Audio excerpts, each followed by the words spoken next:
Questions for Papa Mage. We get quite a few questions for Papa Mage. In this video, I will let him answer those for you. Welcome, Young Mage. I'm the Rhino. Young Mage is devoted to reaching and teaching young mages of all ages. Subscribe now to show your support. And don't forget to tap that bell down below to get notifications of all the cool stuff coming soon.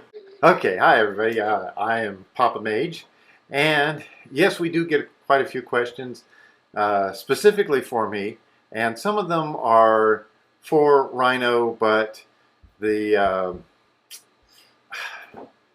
questions are for who's backing him and stuff like that. So what I want to do is I want to go over them. I got them listed down here, and the number one question is, am I a pro player? And the answer to that is no, I'm not a pro player, and I'll get into that. You know, one of the second questions was, how long have you been playing Magic? And with some of the stories that I've done, you know, I started playing Magic as soon as it came out. But there was a problem with Magic back then, and that was it was still very young, and the way things were being run, it looked really like it didn't really have a big future. It was kind of a neat thing that started out back then, and I just didn't think it was going to last that long. So I didn't stick around playing for very long. I think I played like 2-3 years, and then I decided to work on other pursuits. And in future videos, I will talk about some of those other pursuits. And you know, that was all before this whole pro player thing started. If I did stick with it, there's a good chance that I would be a pro player. I would have been a pro player from many, many years ago. I don't know that I would be super well known or anything like that, but that's what it is. You know, I'm not a pro player, and I have been playing for many years. I did take a long break, and we're back at it now, and I don't think we're going to go anywhere anytime soon because it looks like the company is doing great. Magic is growing well. We don't see any problems, really. Let's see. Do you do most of the work on the videos? Well, when we first started out, yeah, I did almost 100%. And I mean, I did all the script writing. I pretty much did everything, getting stuff together. But as we have been progressing along, Rhino has been picking up more and more things to do. He does more work on the script. He does more work on the videos. He does more work on getting images and all of these different things. So he comes up with more of the ideas. He does more of the building. He does more of the deck creation. And now I can safely say that the bulk of the magic-y stuff, the stuff about Magic, is all him. And I'm just doing the technical stuff behind the scenes of recording and putting the video together. He's been learning how to do that. And I would think that probably in about 2 years, he will be doing about 100% of this. So we'll see. But when we first started out, yeah, I did 100% of the work. Now I'm doing maybe more than 50%. It just depends on how what you consider editing video to be. You know, that takes a lot of time. All right.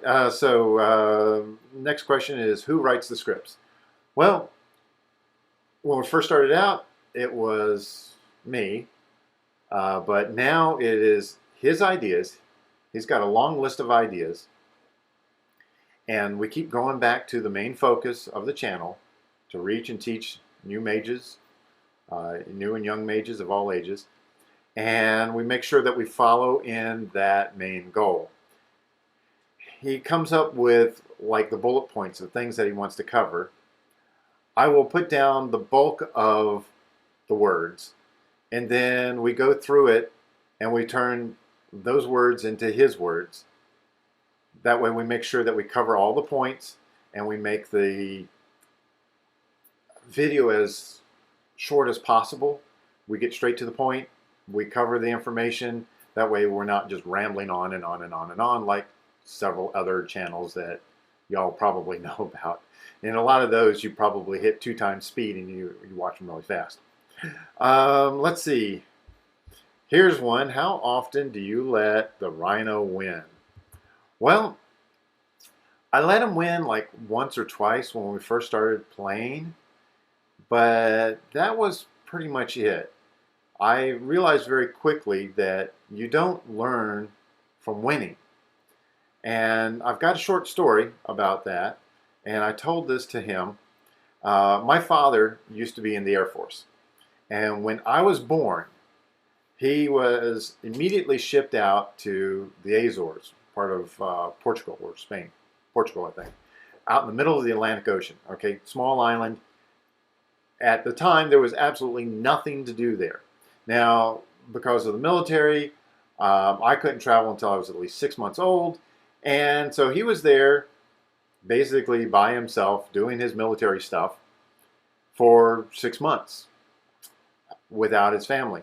And what was there to do but play chess? Well, there was one guy that was stationed there that was a grandmaster chess player. He was like 5th in the world best chess player. And so he played chess with him and he'd lose. And he'd say, play another game. He'd play chess and he'd lose. And he lost. And he lost. And he lost. And he lost. And then he won. Which startled this grandmaster chess player, because you don't learn from winning. You only learn when you have a failure, when you have a trial, when you have a conflict of some sort. That's when you learn. So I took this same thing with Rhino, and I told him that, you know, I love you, but I'm not going to go easy on you. I'm not going to let you win. And starting out, I won, and I won, and I won. And there were times that he would get upset that he didn't win. But, you know, it wasn't me going, ha ha, you're stupid. You're 40 years younger than me. Ha ha, I can beat you. No, it wasn't anything like that. So he understood, and he really did understand that I was doing this so that he would learn. And now he can beat me on a fairly regular basis. So it's about 50-50. He beats me a lot. There are times that I play weaker decks, and, you know, I will lose, and sometimes I will win with those weaker decks.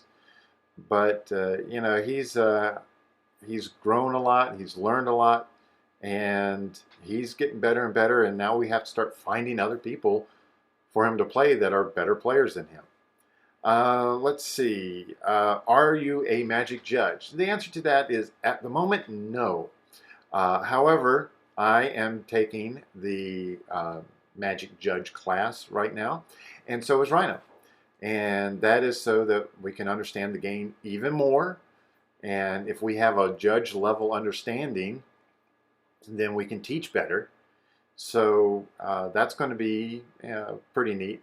I don't know exactly when we're going to take the test. I'll probably be taking the test before him, but you know, he's really excited about this. He loves learning Magic, and so not a judge, but we do fact check everything. We check with other judges to make sure that what we say is right, and we still get a few things wrong, but most of the time we're right.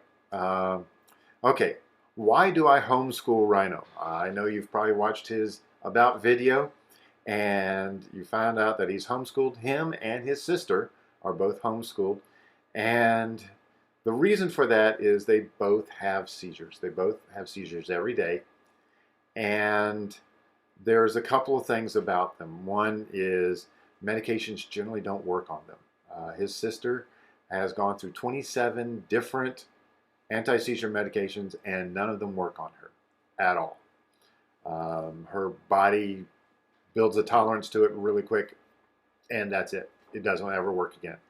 Rhino, on the other hand, he gets a little bit of help from one medication, but it doesn't completely remove his seizures. So part of their therapy has been a very restricted diet, which we did that for over 5 years, and that has helped tremendously. And now the diet's pretty much run its course, and they're back to eating regular food, whatever you call that. They can eat junk food, which doesn't really help them that much. But, they can have a regular diet now. So that's a good thing. But another thing about their treatment is they wake up naturally. We don't use alarm clocks. We don't try to force them awake because the brain needs to rest and they need to wake up naturally. And I don't know of very many public schools or even private schools that would say, oh, just drop them off whenever they wake up. That wouldn't happen. So that's why we homeschool. It's because of the seizures that they have, and we're trying to make sure that they have as few seizures throughout the day as possible, and that's it. So now the follow-up question is, how is magic part of Rhino's schoolwork? Well, when he was much younger, we started out with regular coursework, regular curriculum, the basics, reading, writing, math, shapes and all of that stuff. And they did workbooks and things like that, and that worked okay, but it wasn't 100%. They would get bored easily, and so we decided to, after going to a homeschool convention, we decided to do a focus, a core sort of focus study. So you pick a topic that the child really enjoys, and then you come up with things about it. So if they wanted to know about medieval times, then you can go, well, okay, with medieval times, let's go over things like not only the history of the weapons, but and castles and construction methods and things like that, but what sort of foods do they eat? And you can come up with a really rich way of figuring out how all this stuff works together. Well, with magic, it's pretty much the same thing. We use magic as the motivation, and then we learn other things from that. So, he has learned a lot about math. He's learned a lot of algebra, which I think he's probably several years ahead on algebra and stuff like that, because you need to know that in order to build decks and construct decks. There's a lot of things that we do, like when we watch the Pro Tour or we follow a pro player, we find out where they're from. And we find out, okay, what's the cities like? What are the foods that they eat there? If I were to travel there, how much would it cost? How long would it take? Those sorts of things, those real world things that you need to know, that a lot of school would give you a very general idea of how to do these things, and then you had to fill in the blanks yourself. We're actually doing that. He's been doing a lot of tracking of cards and graphing the value of them, and he does a lot of analytics with his channel and say, okay, well, if I do this now here and I do it there, what's the difference? That sort of thing. So it's very very hands-on, and when you do that, you learn very quickly.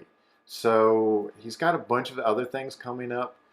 We've got more surprises in the future of great things for the channel, his website, and some things that we're going to be doing to help pull in other players and new players. And we'd just like to thank you for being a part of that, liking and commenting on his videos, and really making him feel part of the community.